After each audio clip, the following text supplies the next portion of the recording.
Okay, I hope that we are online.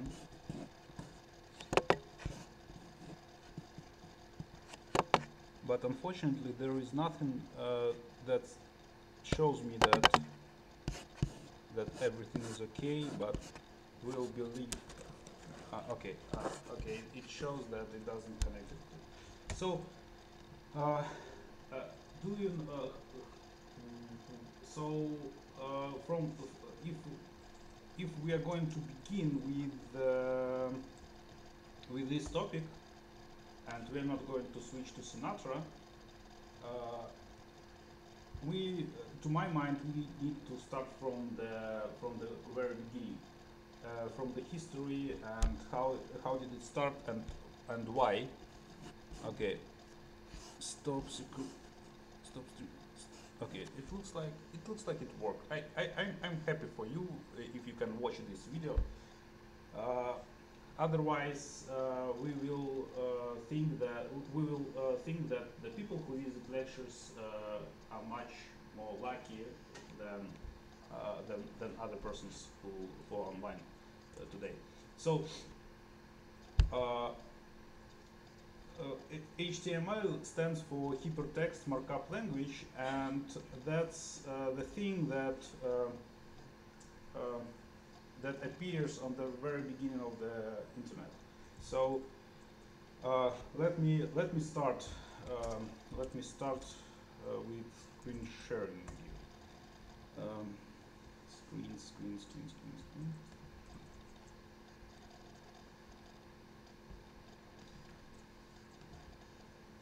Eh, So do you know what is XML? XML. Yes, XML. XML. Not like uh, XML is a format that allows you to store. Let's do it like this. XML Wikipedia. This this is format that allows you to store any information, any data that you want, and this format was designed by ancient scientists, like in the early 70s or something like this, and they used this markup language. So it is called extensible markup language. And do you know what markup language is? It's like represent data kind of Yeah, yeah, poetry or yeah, this. yeah. Because there is other markup languages like Markdown. It's the most popular markup language that I know, and it is used everywhere in GitHub, for instance. It is used in Jira. It is used in other products, and it helps you to format the text in much better way to make it more beautiful. And do you know what LaTeX is? Yeah, give me a high five. LaTeX is the also markup language that was designed by Knut. Do you know who is Knut? And do you know that you so that's great that you know this word. So so here is an examples of markup languages. So here is what you get in the end in the browser, and here is markup language. So the same text put with like it is described with markdown. And as you see, there are some uh, conventions that says that if you have some string and you have these lines here, this will become hidden, and there are subheadings and so on. And here is an example on HTML, and HTML is the main topic of this lecture. Still, you need to understand that HTML is like just a convention to describe text. So from early stages of internet. So some many years ago, before most of popular image formats were invented, XML was the most reliable way to store your information. And the feature of XML is that you can describe the object and its inter internal state, internal fields with this like with text. So did you meet with did you work with HTML before? Yes, I guess yes. So you know that there are a number of texts and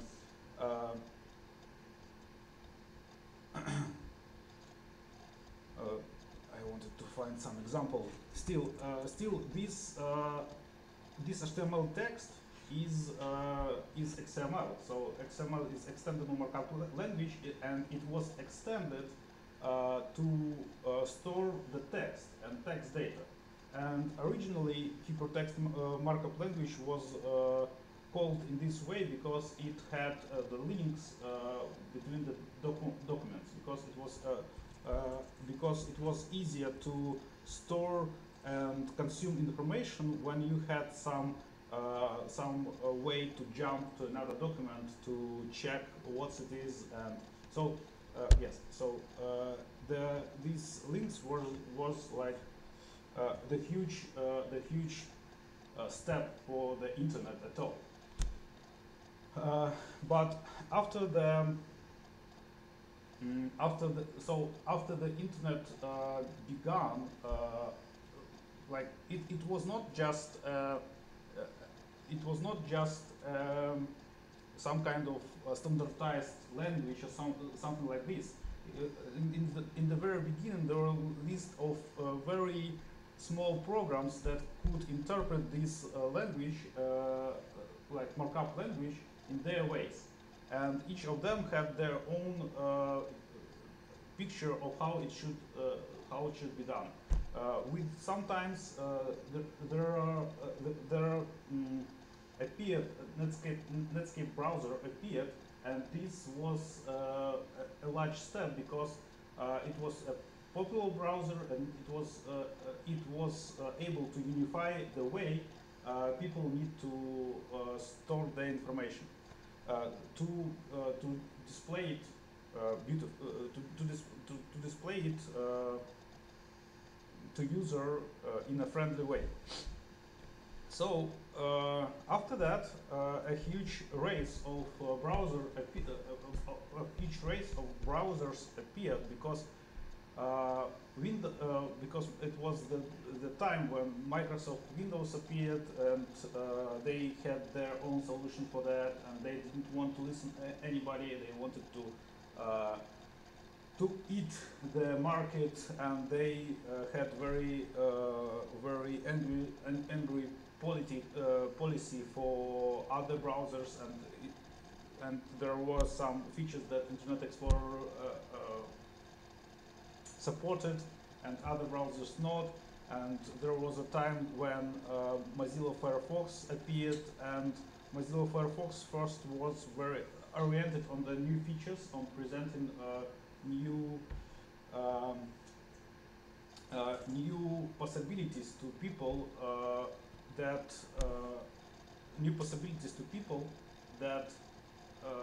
to developers, first of all, to display pictures and to display to make dynamically managed page. So for instance, you could make something blink or something highlight. You could make animation with JavaScript. JavaScript appeared, I guess, it appeared with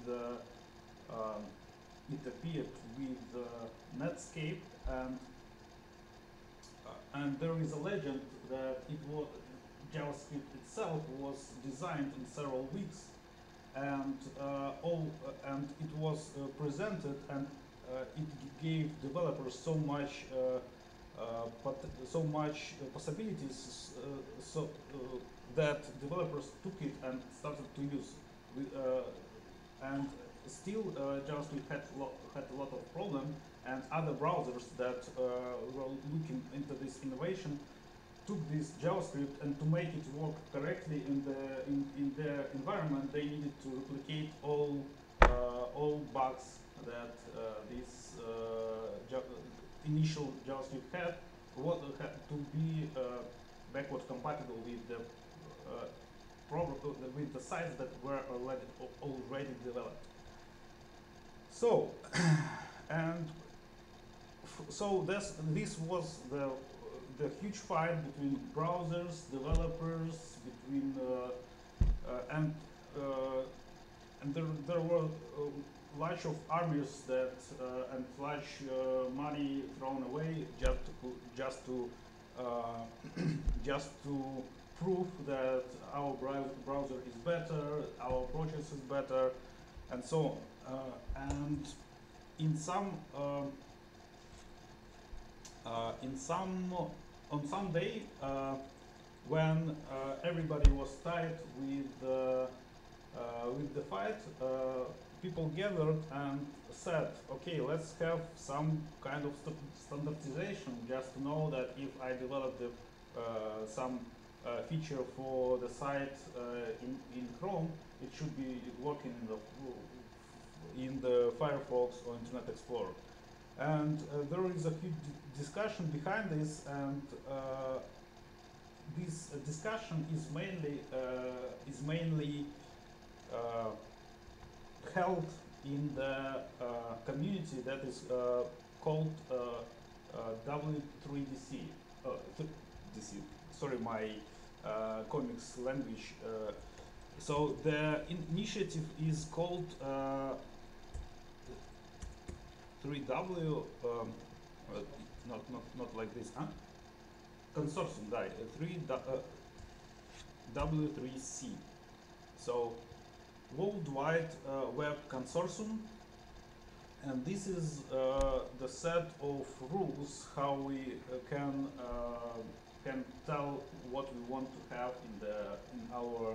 So this is the community thing that where you can come and say that I have a great idea, and it will make the life of people better, and it will save a lot of whales or something like this.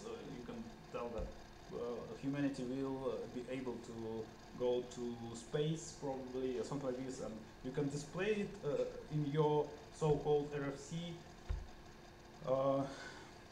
So, and finally, when your RFC will be reviewed and approved by all members of the consortium, this will be something that will appear in the browsers very soon. So everything that everything that is displayed in browser is described in the documentation of W3DC or 3C. W3C. I can't, for some reason, I can't say 3C. W3 Marvel. Okay. So, do you see? So here on the like here you can see the some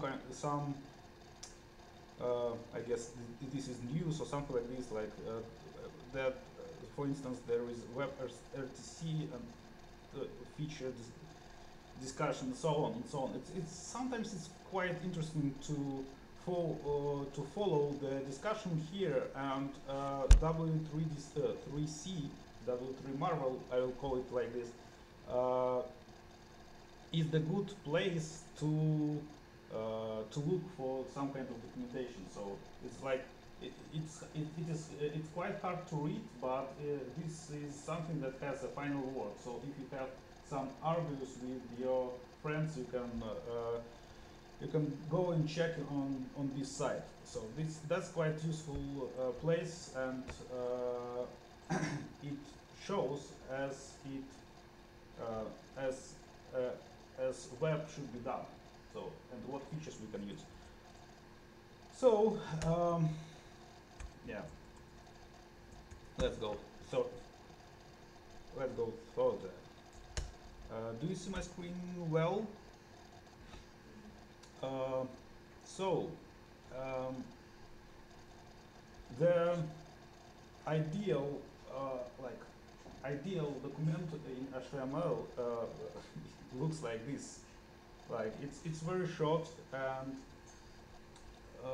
it doesn't have too many things, but it shows how it is structured. And you probably know that everything in HTML is placed inside of HTML tag. Yeah.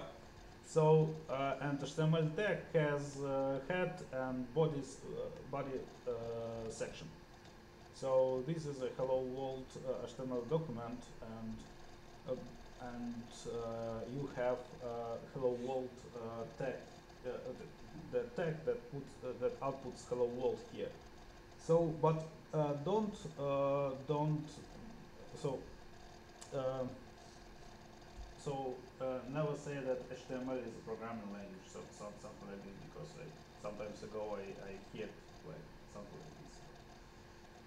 It's language, yes, but not programming. It's markup language.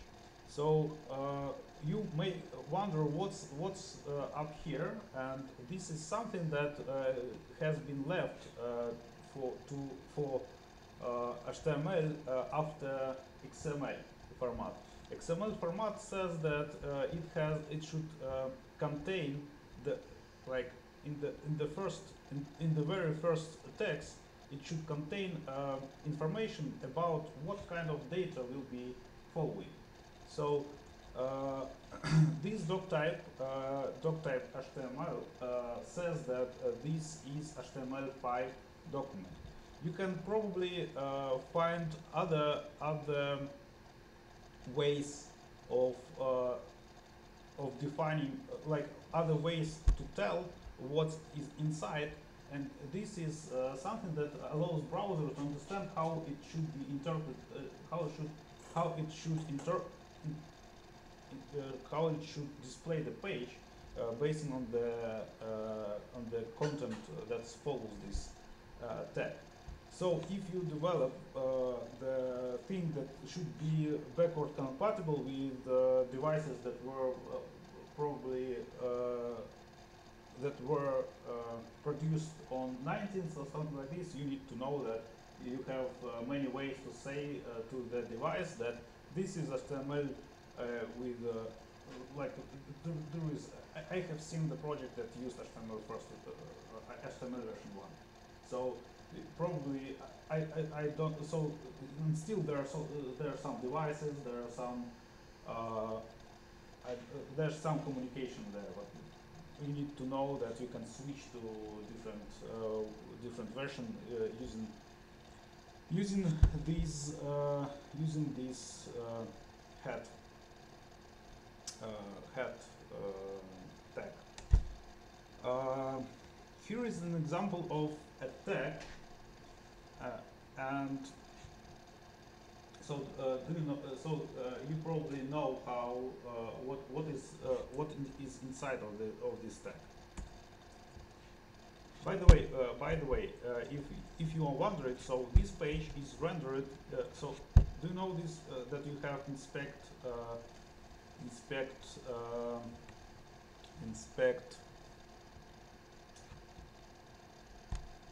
I don't know, developer tool. So this is an inspect tool that can help you to see what's inside of the page, and it's it is very useful to play around of styles and so on. So as you can see, this is HTML, and here is this doc type I was talking about, and here's HTML content, HTML tag, and body, and HTML content, and so on. So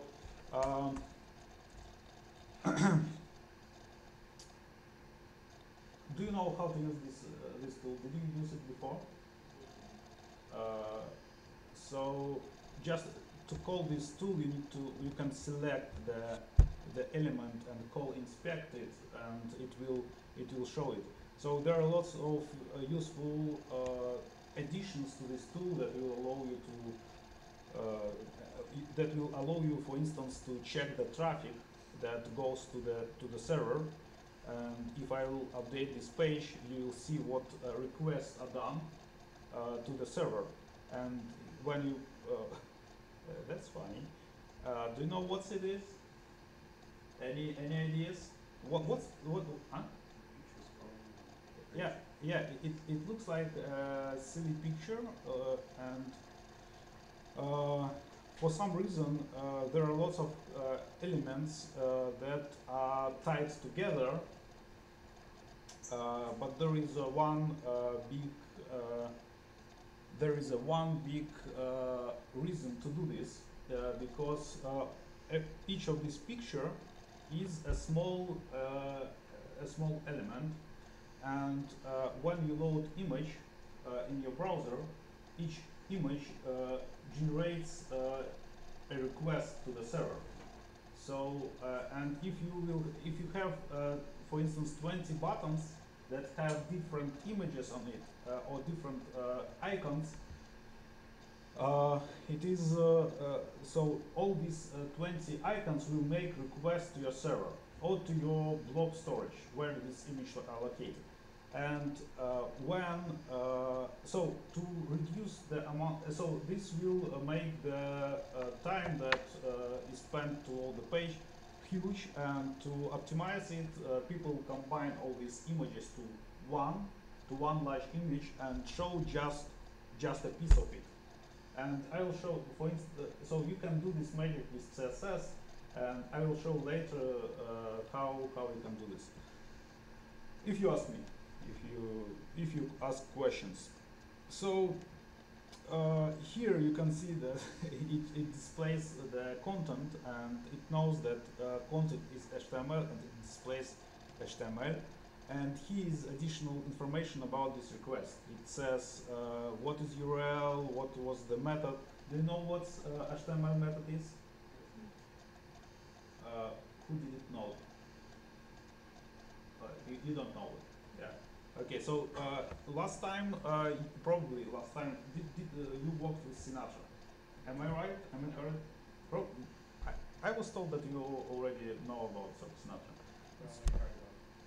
Yeah, okay, so Sinatra is a simple, it's very simple framework to make a web application. Sinatra Ruby. And its advantage is that it doesn't have anything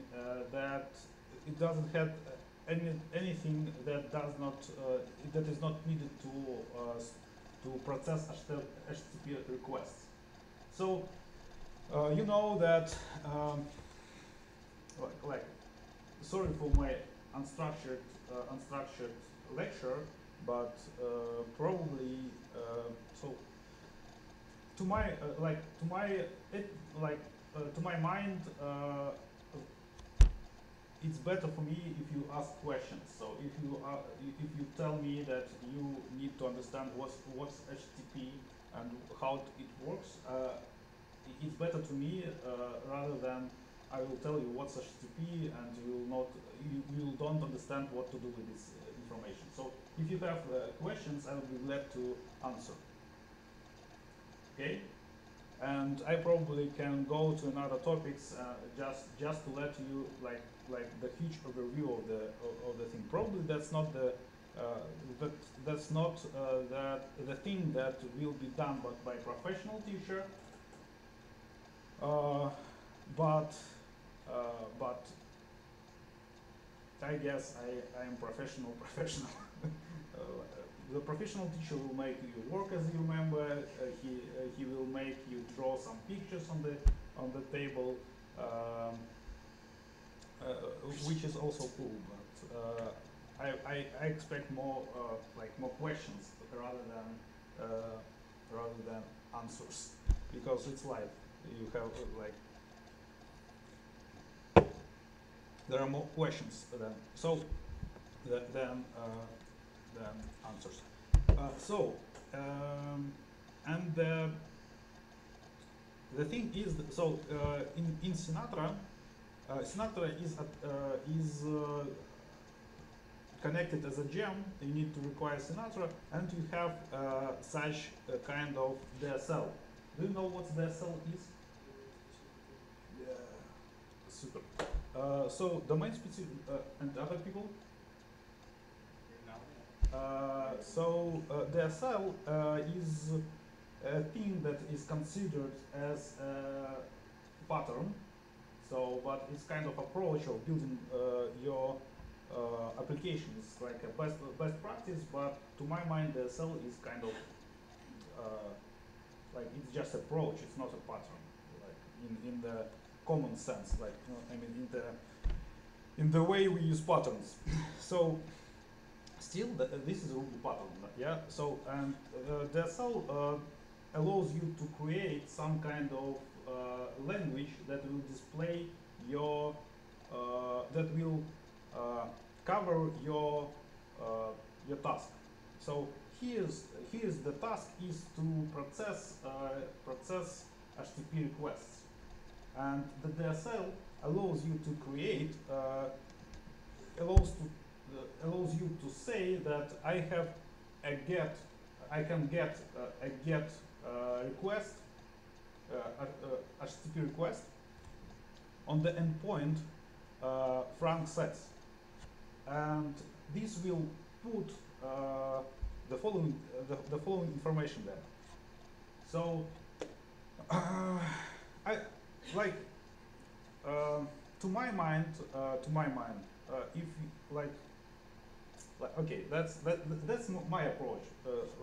That's my approach to study. So before before telling you more about CSS and HTML, I'll tell you more about HTTP and what's HTTP.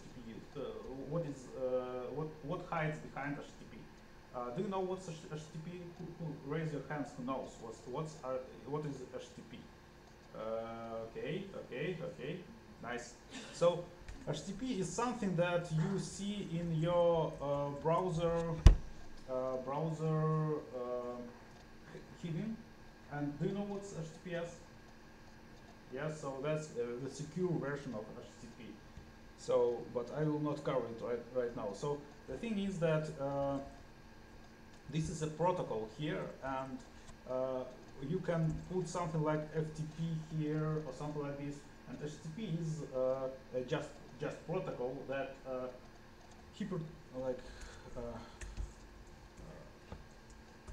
like shame on me, I don't know how it is like hypertext transform. I couldn't believe it. That's kind of HTTP like a special protocol that allows you to send HTML. Let's say like this. But in fact, HTTP is used to many more things. Like it can be used to send information between servers and so on. So let's create a simple, very simple Sinatra application. Okay, on Facebook.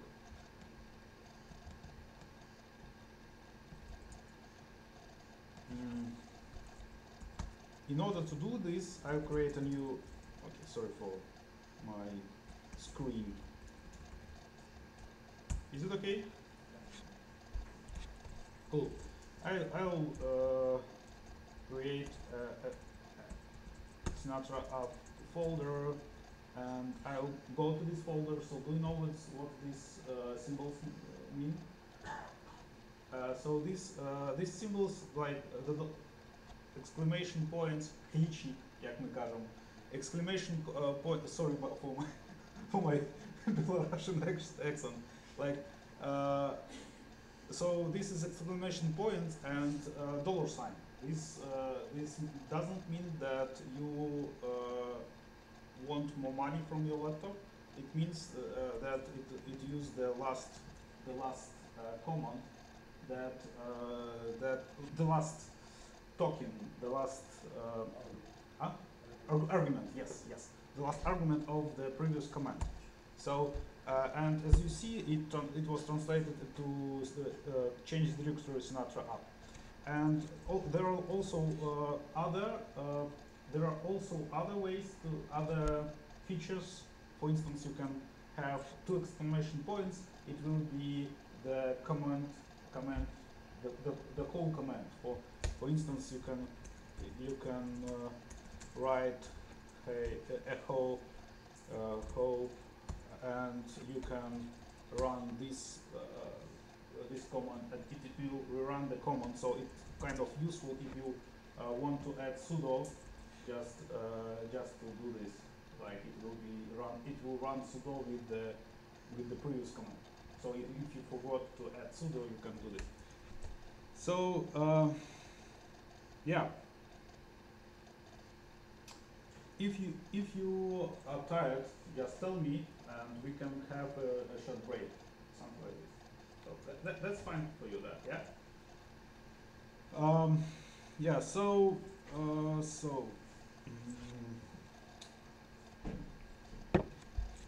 What do we need to run Sinatra app? Probably we need a gem file, just because it's a good style to add a gem file to your project to let other people understand what gems are used by your project. Probably we don't. Probably we can just install the gem file, the gem Sinatra, and run with it. But I encourage you to use approach with gem file. And we will create app RB, and what else?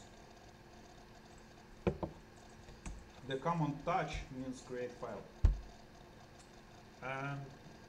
and the good practice is to create RB document, but that's fine for now.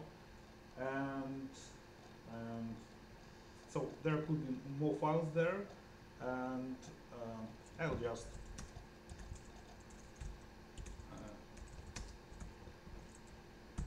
go with these files. So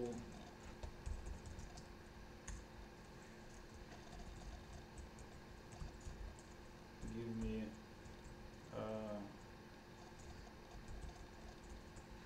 something like this, gem Sinatra. Oh, sorry for I will use Vim then.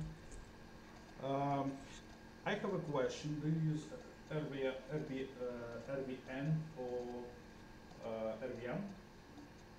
Okay, so you are probably familiar with these files, like Ruby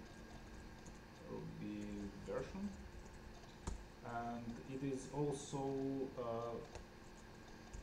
I use RVM, and this is kind of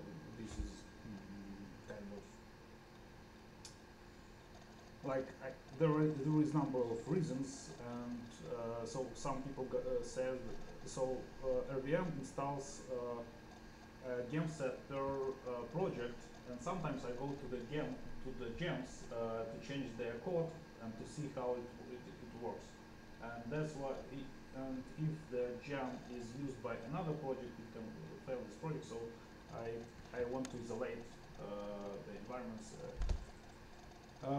So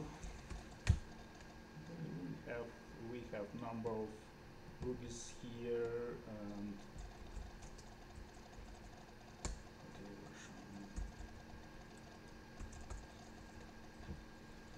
and B, and we'll just copy this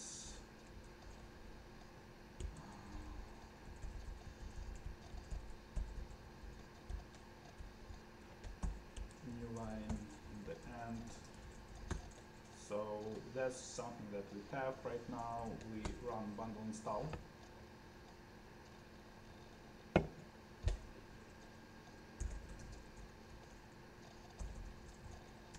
We try to run Ruby and RB, and you see we have the application. So it says that application is running, and you can get access to it using this URL. And this TCP here is also protocol, and TCP lays behind uh, HTTP. So the TCP has okay. Not for Huh? not for whale. Yeah. That's transfer layer, and that's kind of deeper, deeper, deeper protocol that is encapsulated by following uh, following layers. Like I just want to show you this layer diagram or something like this. That's so all HTTP requests are made through TCP protocol. So down in the bottom we have TCP protocol. So, and this basically means that we can, oops, this basically means that we can make some requests to this server, and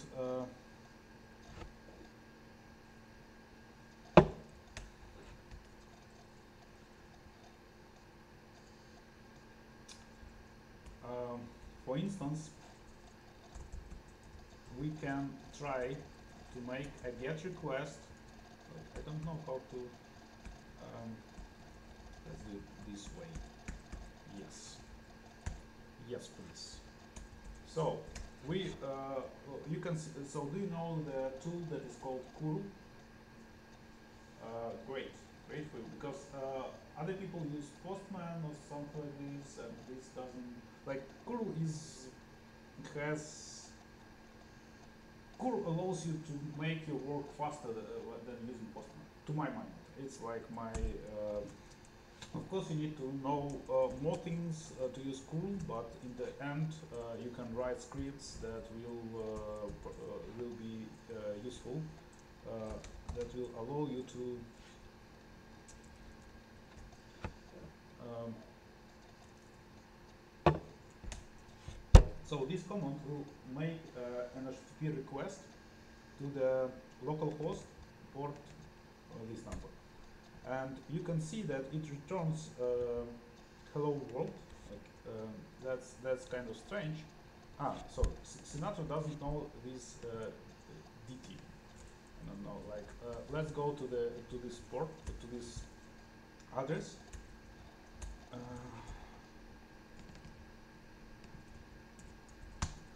and we can see that it says that it doesn't has anything to process. So Sinatra doesn't. So, but if we so if you remember, we created this app.rb file, and we said there that this will be so that this application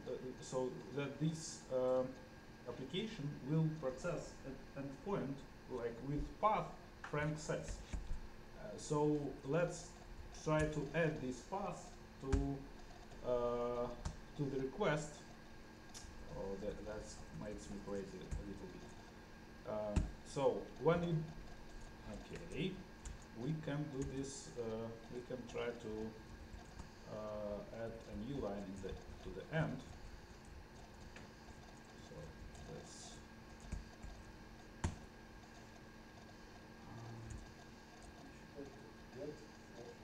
Huh? You should add a method with slash. A method with slash. Yes. Without parentheses. Do you mean this? And slash without parentheses. Only from this Slash without parentheses. so do you mean this one? So this will allow you to do this without pass. Okay, so still okay. So you need to you need to restart the application to make it work. So the framework is so simple that it doesn't allow you to go fast as a developer, because you need to restart this application each time you make an update to your code. So you can see here, like I have added some some things like a new line in the end, and I have placed this to the root, and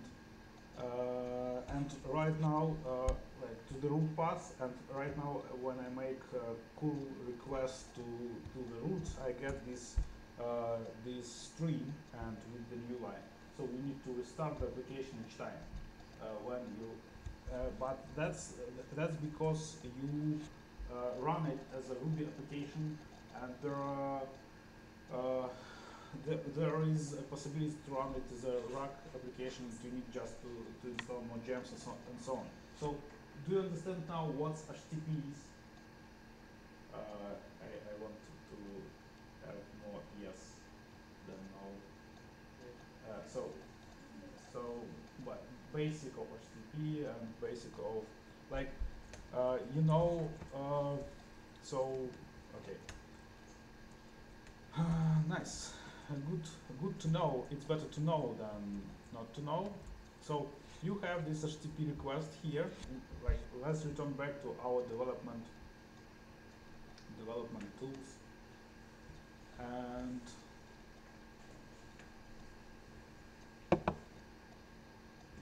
these development tools show you the requests, HTTP requests, what status is, what remote address is, and so on and so on.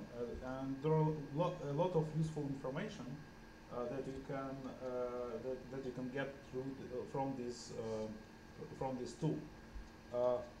So, as I have said, there are elements of HTML here. So you can sometimes you can enter some site and you can investigate what is used to make this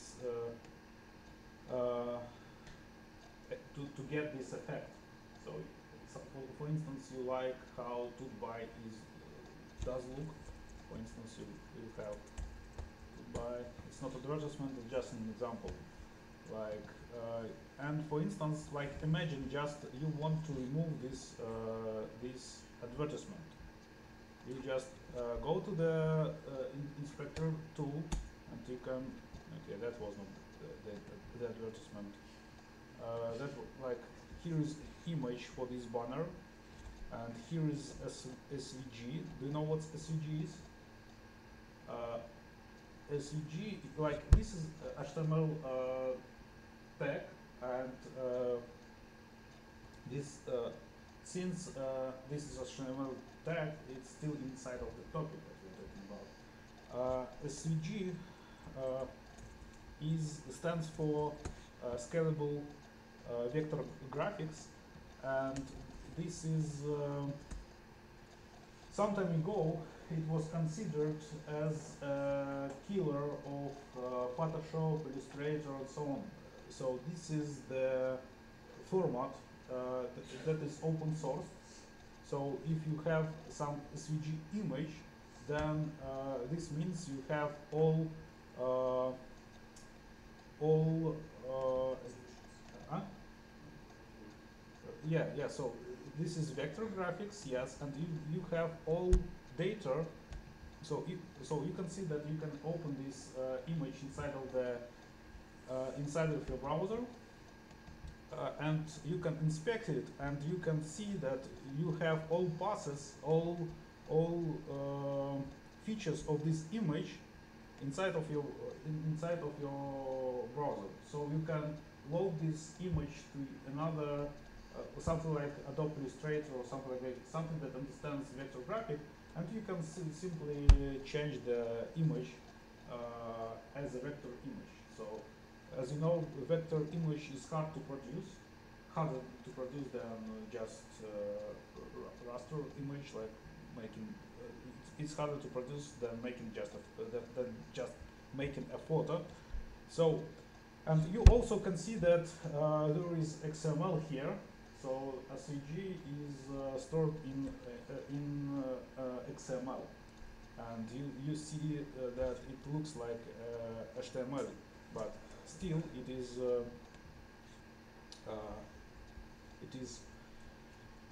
commonly used for such things as icons, fonts, or something like this. Like, and I believe that you will meet this theme many times. And also mm, the thing. So there is alternative way to. So SVG can be used to make dynamic images. Like you can even make a game with SVG. And this is kind of a hard approach, but like you can make the game with SVG, and still there is alternative, and the alternative is called canvas. Do you know what canvas is? So the canvas in HTML is the area where you can draw with your code. So you can, so when you can draw some lines, you can draw houses, you can make 3D graphics there, and you can run 3D games there. So Canvas is probably Canvas is the most used thing. Canvas tech is the most used thing to run games. So let's come back to the topic. So we were just removing the advertisement from the from to buy. So as you can see, that's iframe. Okay, so iframe is another interesting tag that you need to know, and iframe basically tells that this part of the page does not belong to this page, and this part of the page should be loaded from other source. So this banner is probably located on another server or service, and it is loaded through iframe. And yeah, so I found the div div like div is another tag that just contains some data. So I can remove it here, and I don't see the advertisement anymore. Right? Kind of useful thing, yeah. So let's try to customize something here. For instance, you have a body, and here you can see the list of styles that is applied to this tag. Do you understand the concept of applying styles? For instance, you have a font family for this tag, and and everything that is placed inside of this tag and inside of other tags in this tag will have this font. And there is a feature that is called color, and it is set to black. Do you know what's like? How do you define these colors? Okay, okay. So you can simply set that I want red font text. Okay. Okay. Let's say background color is red. Nothing is applied here. Okay. Let's think why is it so? I believe because in the childs of this component they redefine these features. So let's go and check another div. Okay.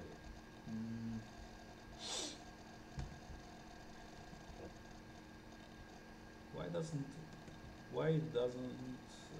okay, let's say here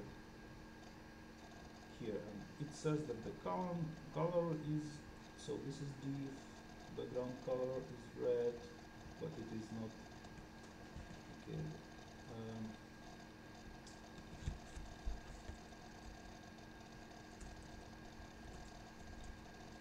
So you probably need to go to the component, like input by.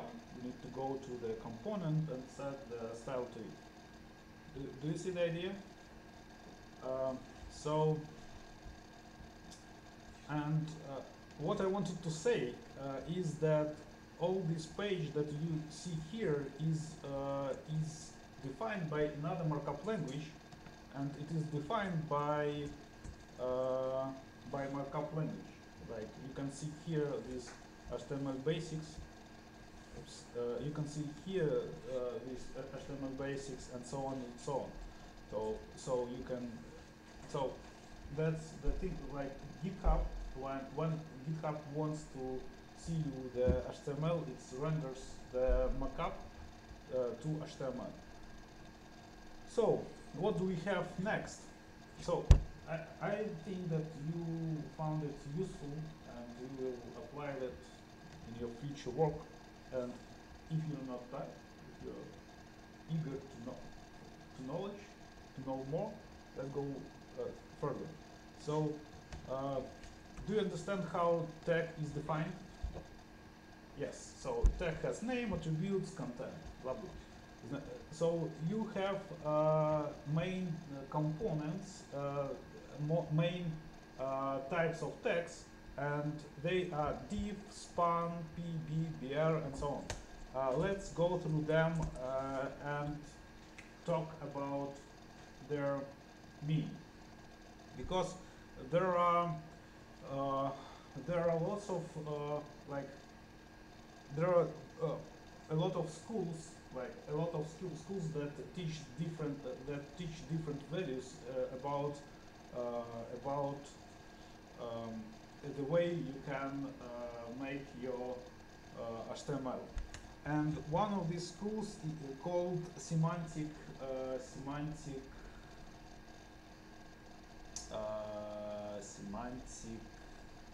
HTML. Let's call it like this. Uh, and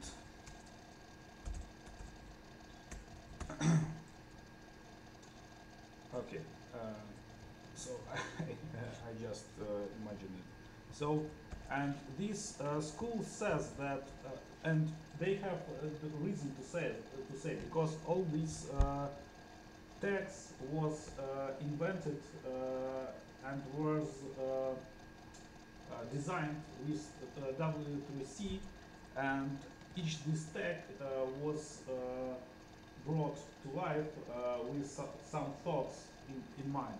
This tag should show image, for instance, and this tag should be used for dividing paragraphs or something like this. And this tag is still you can find out that these tags can be used for the same text. For instance, div, span, and p are used to just to show the piece of text. Uh, I I don't remember what div is.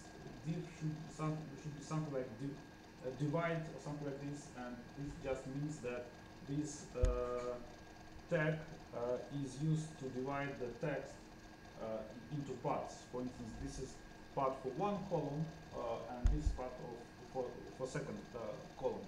And P, the tag that is called P is used a lot, and P means paragraph. And do you know what's H1? Yeah, so H1 is a header with like first header, and H2 is another header, and so on. And you can find the meaning behind of any of these tags. So the most used attributes is ID, class, and data. Data is the attribute data is used mainly used to pick this data from tag and use it inside of JavaScript. So if you have some some data that should be processed by JavaScript, you need to use data tag to store anything that you want. And yeah, so template engines. Yeah. Did you use template engines? Hamel, yes. Do you know about Slim? And this will change your life. I mean, you know what is ERB? Yeah. That's right. That's correct. This is the template language that is embedded inside of Ruby. So, did you use it? Raise your hands. Yay! High five. High 25. I don't know, 5 times 5. So, ERB is a templating language for Ruby. Let's have an example. So, do you know what is the template language? So, do you have understanding of it? Yeah, I believe it. Like when I ask, so I just want other people to answer. So I guess if you know what SAML is, you can imagine what's ERB and what's templating language. So the templating language is used to produce, for instance, string.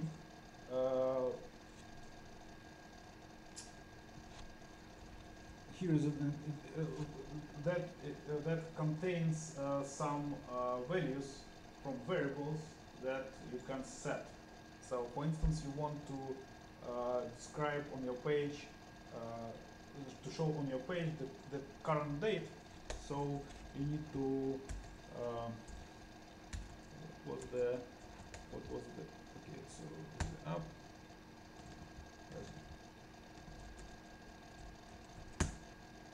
So right now we just have static page. We don't need server to serve static page. We can, for instance, create the text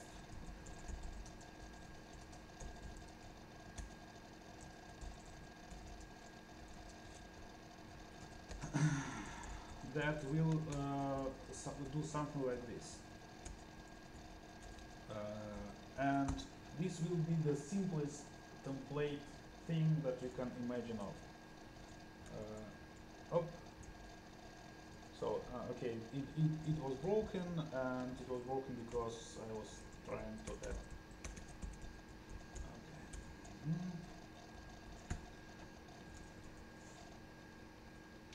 Okay. So you can see now that it shows today's date. And this number will be changed each day. So I just use it as let's do it this way. Just want you to see that it is changed. You can see that each second it changed. So we kind of now we have a thing that is kind of dynamic, and it shows time. Okay, so this is the template. So we can use like in ERB we can like here we can use ERB. So you know that we can do it this way, and you can think about it as a template, like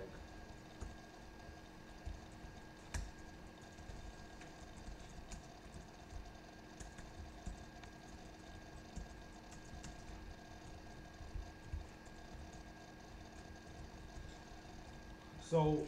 This is the template because it says what to pass and how to combine it with the variables that we have. So that's the simplest template that we can imagine. And ERB is also very simple way uh, to have a template.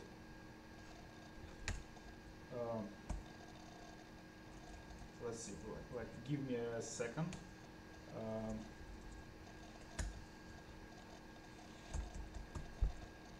So here you can see that the time is changed and so on and so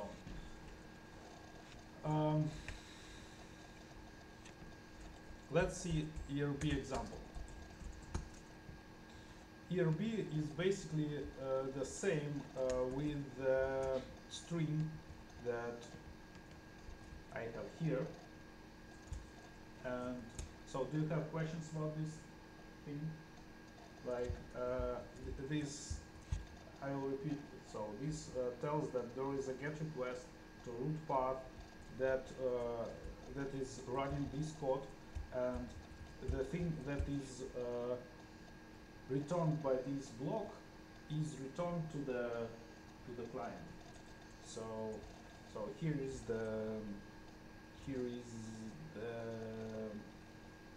template, and you can see here that ERB template has to insert inside of ERB template, you need to use these square brackets, and if you have equals sign here, it will put it inside of this template. And if you don't have equals here, it will just evaluate it as a Ruby code. Do you want to have some experiments? Yeah. Who was saying this? Yeah. Let's add this ERB, and we'll just take this code from here, and right now we will return. So we'll have this. The current time is, and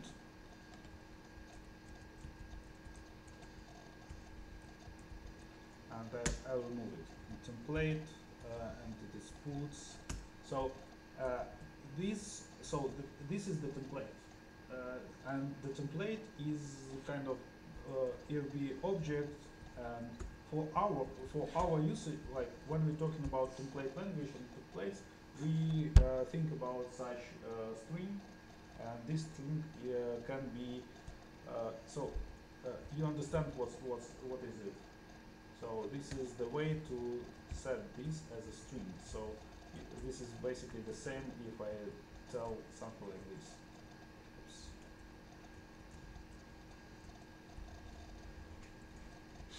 We can live without it, like just not make it complex. So and we create here the template, and then we render the result with this binding. Do you know what binding is? That's cool. Like binding contains all variables for the current block, for the current state, for the current stack state.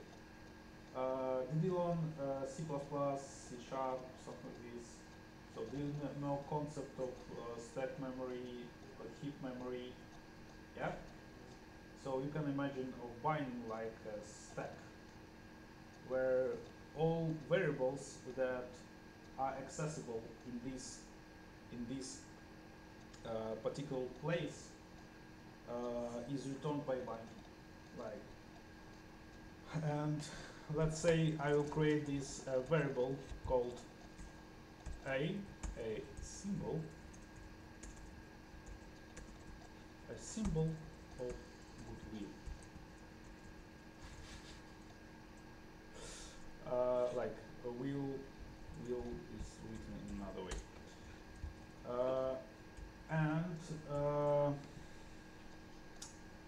Okay, so and this binding will return time to show and a. So you will have. Sorry. So by the way, do you know what you have when you run this program? Yeah. Yeah, you can understand that we'll have error that will tell that there is no x variable. But the magic is that this is the just string, and this string is used this string is executed by internal evals, and so the code that you put here is evaluated in the current binding. So um, time to show. So just we'll just use it as it is, and we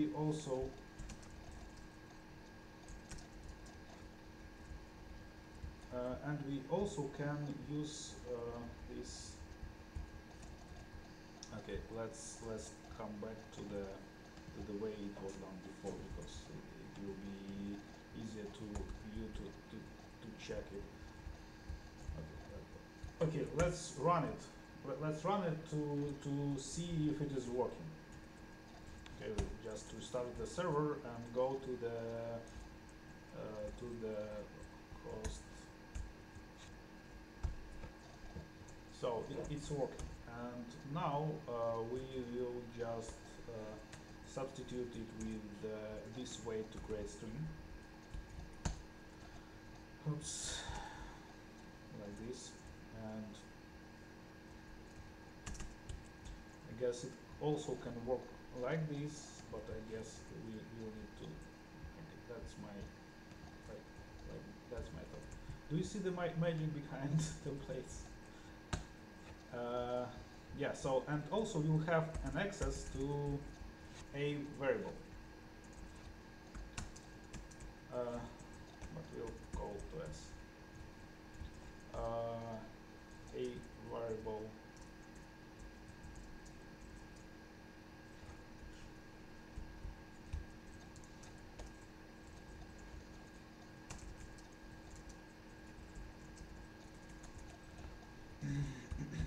something like this. Okay. Oops. So we need to restart the server. Don't like turn on, turn off. And you see that this string is displayed without new line. Do you know why?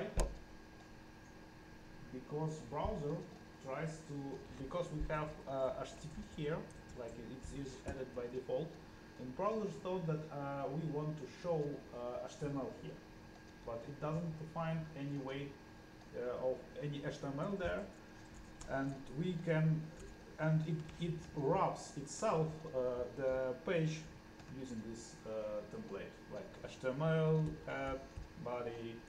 Like you see that there is a new line here, but the browser treats it as a string, like without that.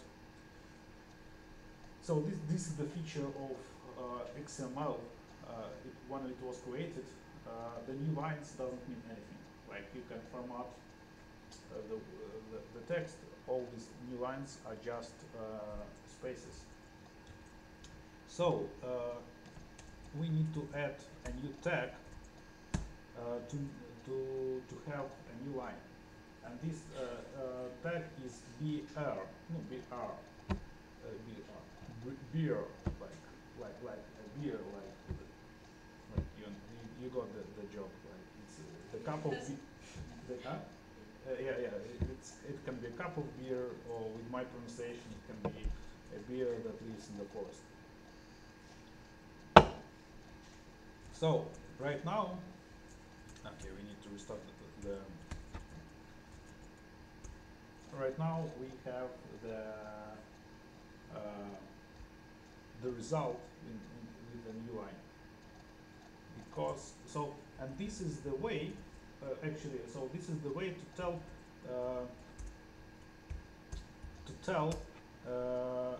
that this is empty tag. So basically, so when you create tags, you need to make a square brackets and tell the name of this tag, and then you need to have the following tag that closes this tag. Yeah. But if you don't, if this tag is empty, you can just put the backslash like this. So great.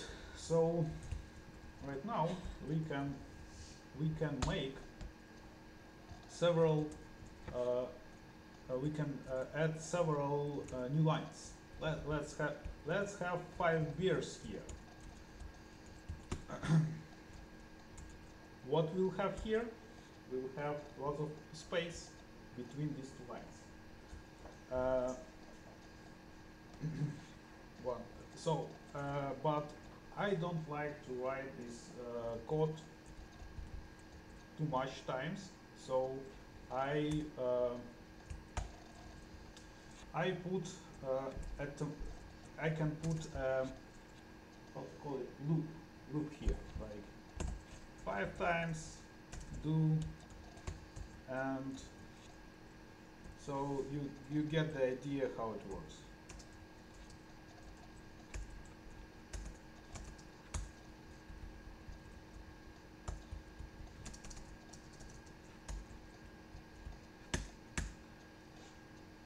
Do you see the idea? Yeah. So you just put code here, and you don't need to put equals here just to make it run, like just to make it work, and it will make this. Okay, we need to restart the server. Sorry. It will basically need the same. It will basically create the same code for you, and it can ease life like many times. In this case, in 5 times. But when you use VRB, always think that what you want to print. So this is very important topic if you have equal signs here, Also, there could be a tilde sign, and the tilde, not tilde, minus sign. There can be a minus sign, and this minus sign will tell that, okay, this is the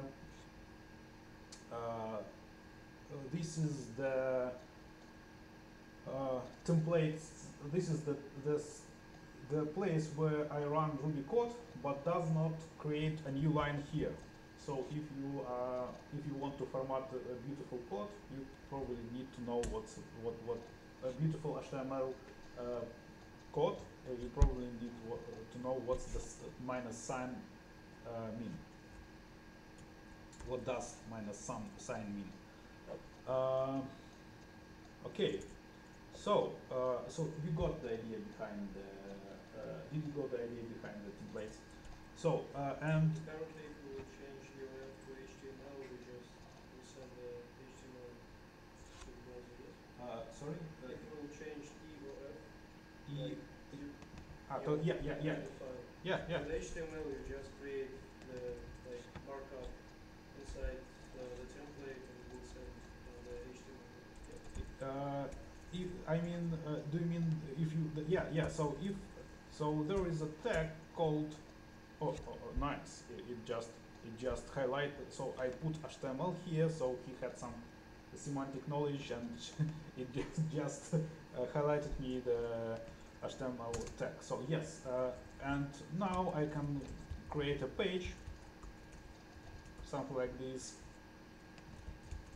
and so on. And it will be transferred. It will be taken by browser as HTML. Great. But who did wrote HTML? Any HTML? Yeah. Yeah, I just wrote it like here, like probably you. I can't believe you know what camel is, but they didn't write the HTML. So the problem with HTML is that it is too exceeded. Like you have too many. You have too many tags. You need to open tags. You need to close tags, and you need to be sure that you have closed, and you have closed it in the right position, into the right place.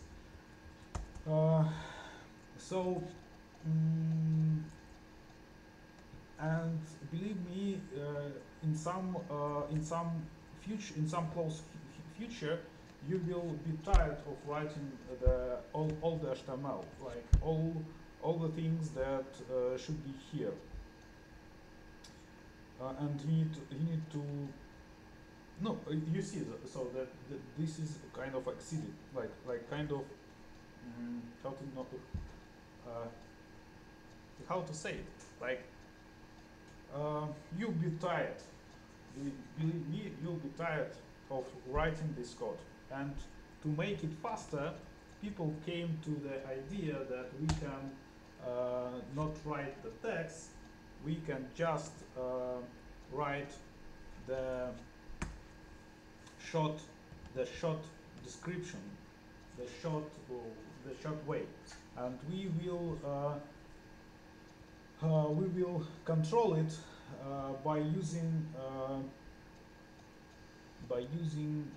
tabs or something like this, or spaces um, like here you have HTML tag, you have HTML text section with headings and so on.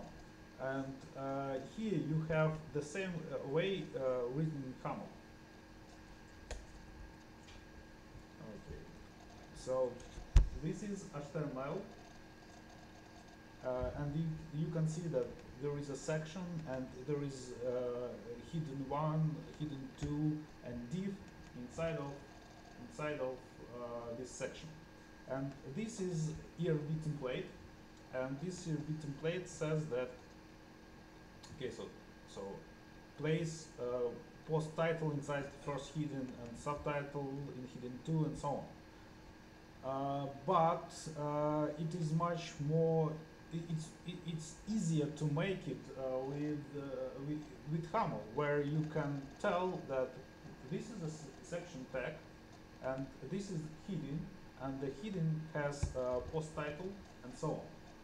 So this is the way to to to write the code faster. So you can like if you compare these two sections, you will see that this dot notation is used to define the class. Like here it says that this section tag should have container class.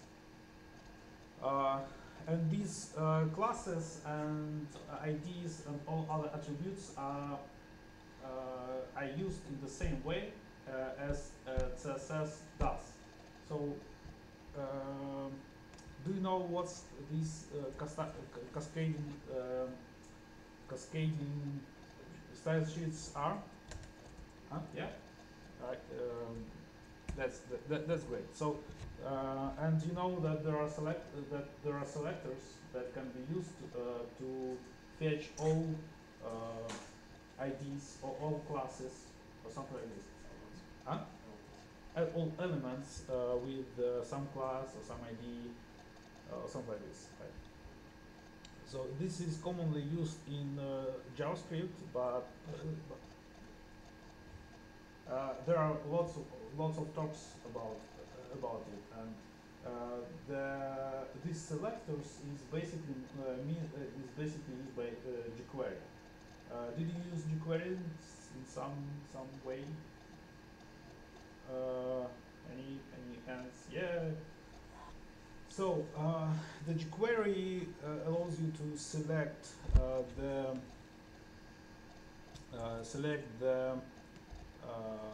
element from the page, and and there are many pluses and minuses here. Like for some time ago, jQuery was the only one like working thing to make quite complex application. But after some time, many other frameworks appeared, and some of them used jQuery, and now lots of these frameworks go away from jQuery, and now they tell that jQuery is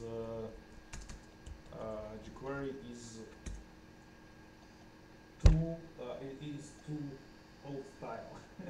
It's too like outdated. Yes, yeah, that's correct. But I was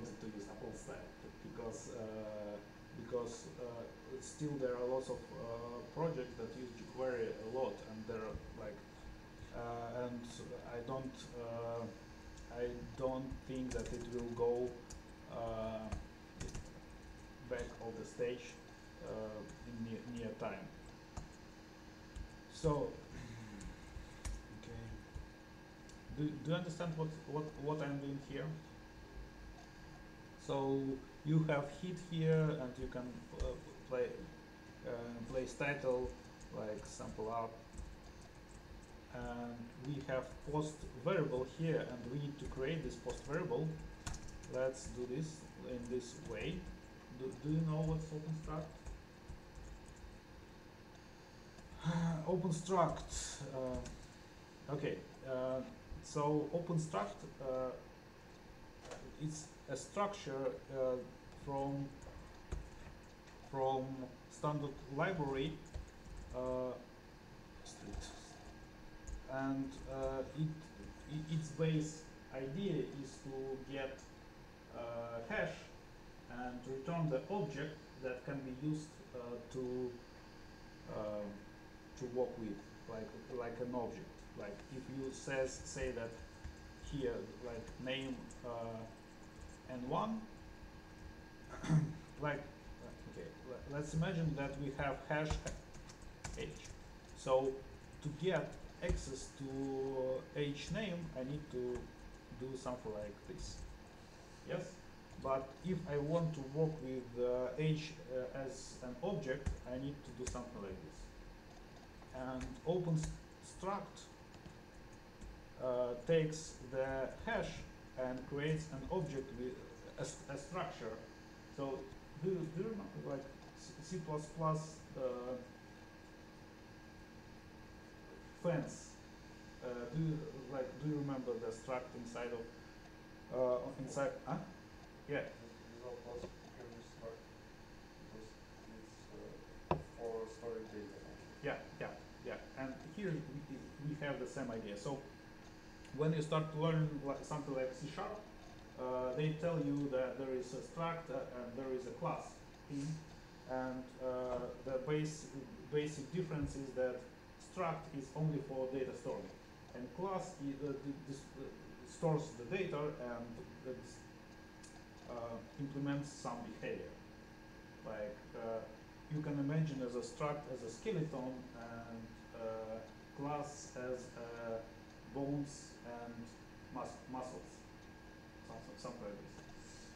Yeah. So did someone tried Golang? Yeah. All complex things in Golang is implemented as a struct. So there are no objects, there are no classes there, only structs, and you have the functions.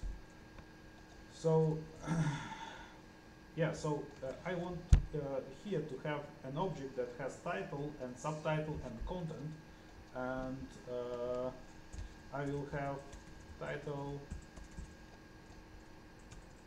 subtitle,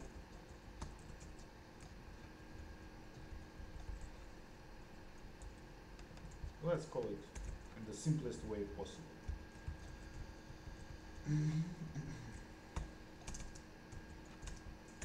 And content.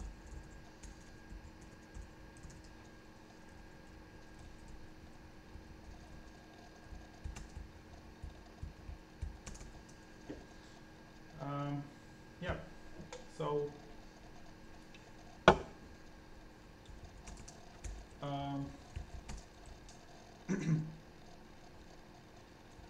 and you see the idea. So in this template, we'll see content.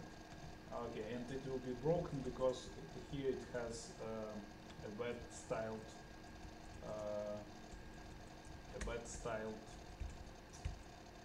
quotes. Yes. Okay. So what I wanted to tell you, that you can always fetch that jQuery from CDN link URL or something like this. jQuery get started. I hope that they have jQuery mean? Okay, so they have this script that you need to place into head, and you will have jQuery embedded. Like you have access to jQuery. But that's the bad way to fetch the the jQuery, and I will tell you why. So it's the script is another tag that you need to know. Script tells browser that it has something that can be run as a script in JavaScript, or something like this. Here, this script is provided as a link, as a URL. So browser just like uh, give me a second, like just to have an idea how it looks. It looks like this. Like it is a long URL and so on. So here you have a link, but still you can have uh, you can have uh, um, a script. So there are lots of attributes here, but so you can have a script embedded to the page, and the most common way when to to write some value in the JavaScript is to call alert function. So I will call alert function hello world, and I will restart the server. Oops, can't upload such file. So OpenStruct. Probably I missed the correct way to write the library name.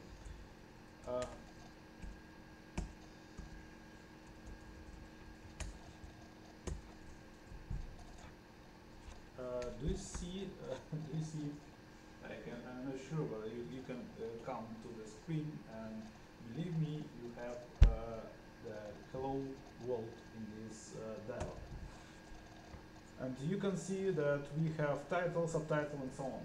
So this post data can be loaded from database. It can be generated by server, or it can be fetched from other servers and so on.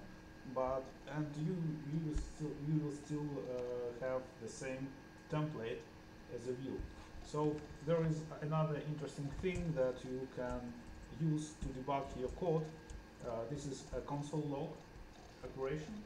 So you are nodding, so I guess you know what it means, what it does. So it just put okay, I need to restart that again and again. So it just put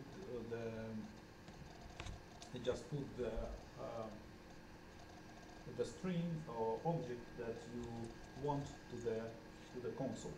So you have, by the way, you have the console that executes JavaScript inside your browser, so you can take it and use it. So you have when you add jQuery, you have the function that is called $sign, and all calls to jQuery is made through this function. But let me tell you some more things. And so you currently you can see that there are several ways to attach your script to the page. So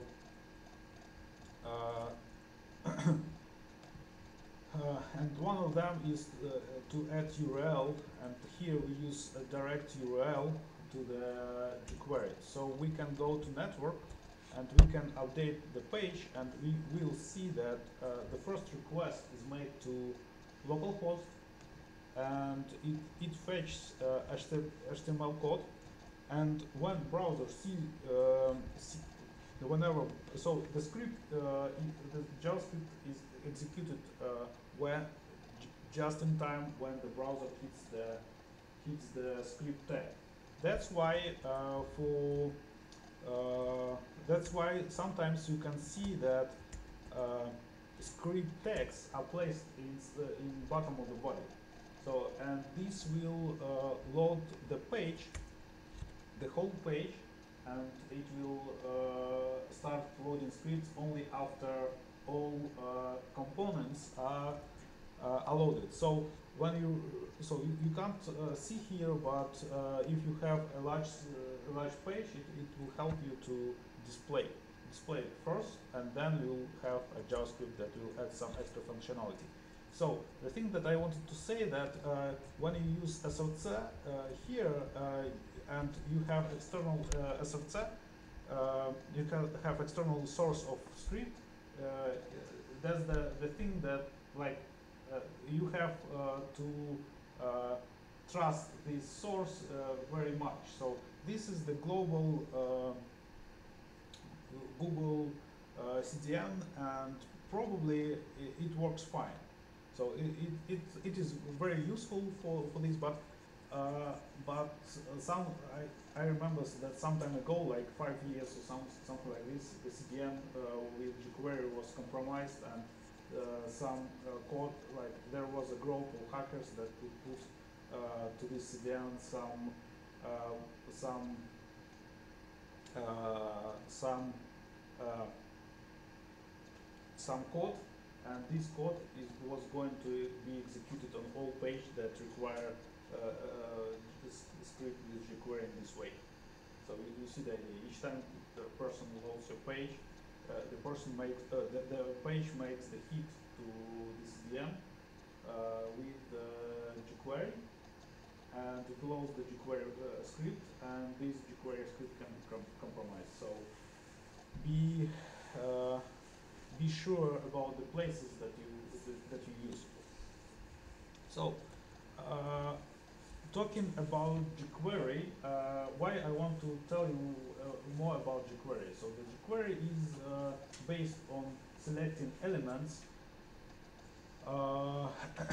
It is based on selecting elements with their selectors. So the selector is a string of several uh, of some format, with some format. So you can run it in this way, and you can see that lengths. So you can see that only one div is found on the page. So div is kind of the tag. We can create more divs. As you remember, we can do it with times. Let's do it this way. Oh, 5 times 5 times. Let's see.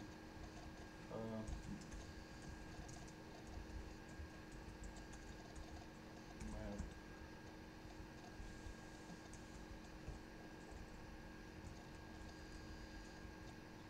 I'll do it in this way, just to let you understand that it's possible to do it. I guess there could be something like this. Okay. I if and do join.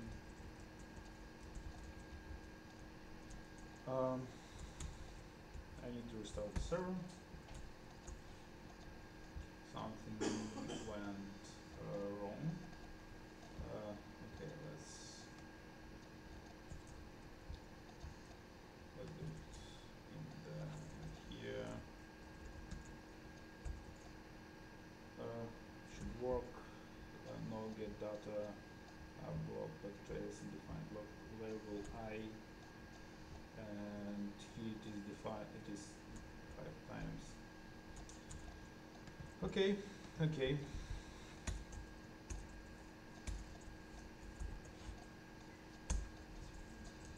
Oh.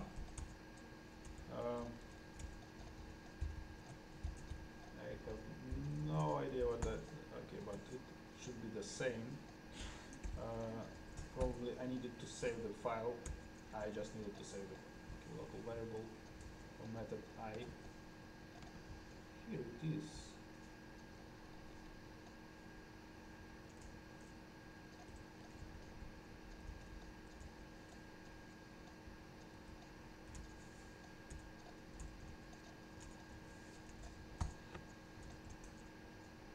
I have no idea why it doesn't work in Sinatra, but it doesn't. It does work inside of the console. Mm,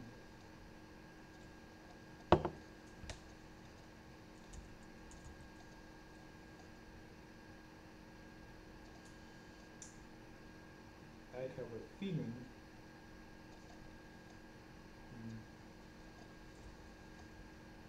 that there is some kind of escape symbol, something like this. Um, let's do it in the way it wants us to do it. Okay. Here it is. I wanted to have one liner, but it looks like it doesn't appreciate it. So with the RB, the RB that you are going to work with is much more predictable than than this thing, because this thing is embedded in Ruby and okay, so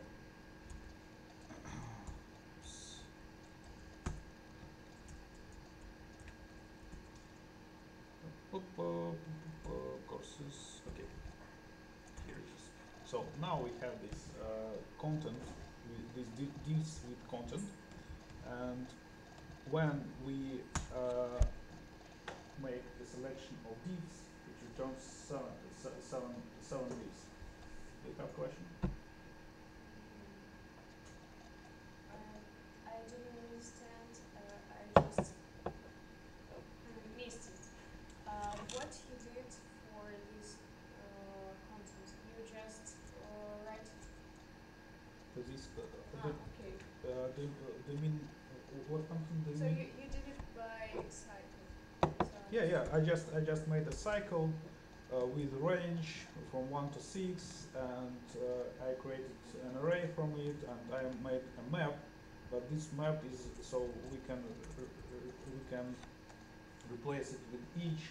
So this will be the loop that iterates through all the numbers. So the thing here is that this selector can not only select the tag types, but it can also select elements by their class or IDs or something like this. Like when you say divs, you can say okay, you can say give me the last div that you have on the page. So you can be very precise when you're talking about the objects on the page. And here, some time ago, I was able to see this object on the page. Okay, okay, so I can come on. So it tells that I found one div, and this is the div that it found. Do you understand? Yeah. So I asked it to get the last div, and it gave me the last div. So we can say that give me all divs with odd number or something like this, just to make some interesting styling, like odd. So, for instance, you want to set a style with red background. Let's say attribute style, and the second should be something like this: background red.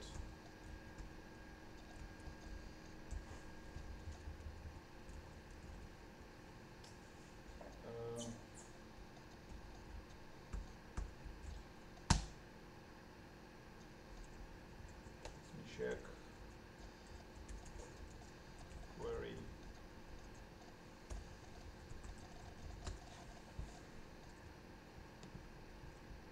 style. I guess there is a style function there, decoration style. CSS. Seriously? Okay, display line block. Okay, it's CSS. Okay. CSS. I wrote the background. Okay, okay. No, Just sorry for that.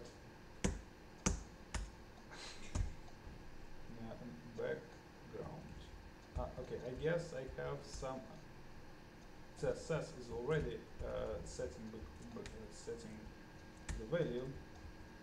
So the attribute will be, so the CSS style will be background and the value will be red, and bam, we have all these odd values red.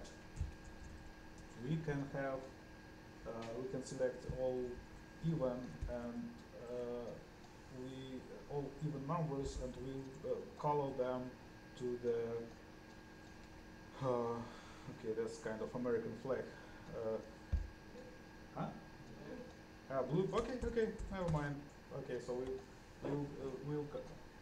somebody closed his eyes because that's kind of terrible thing. We can get all them back and says that that we really want to have white background. Blah, blah. So, but what happens when we so we can go, so we can check the we can return back to the red stripes. Red stripes, okay. Dun, da, da, da, da. So and you can see that there is a style attribute, and there is a background called red. The style attribute background is set to red. So yay, we have done it. And you need to know that there is a kind of hierarchy in the setting of CSS properties. And so whenever you set the CSS property to the element directly with HTML, like it is down here, like with the style attribute, it is considered to be the main error CSS property. Other CSS can be loaded with some values from CSS files, and in CSS files you have they look like they look in the same way. I guess you will find it deeper in the lecture. So let's check about CSS. If you so if you want me to stop the lecture, you think it is enough for you, or you want to have some exercises done or something like this, so just tell me. I don't want to. Yeah, sure. I was glad to see you here. If you want to have some exercises or something like this, we can make a short break. Okay? I know. Or we'll go to the deep night on the. So today I brought a charger, so so the battery will have enough battery to spend all night here. So if you're not afraid, you can see. And so let's yeah. It doesn't look that we have too much things left, but like I just thinking about it because of this scroll bar here. So we can have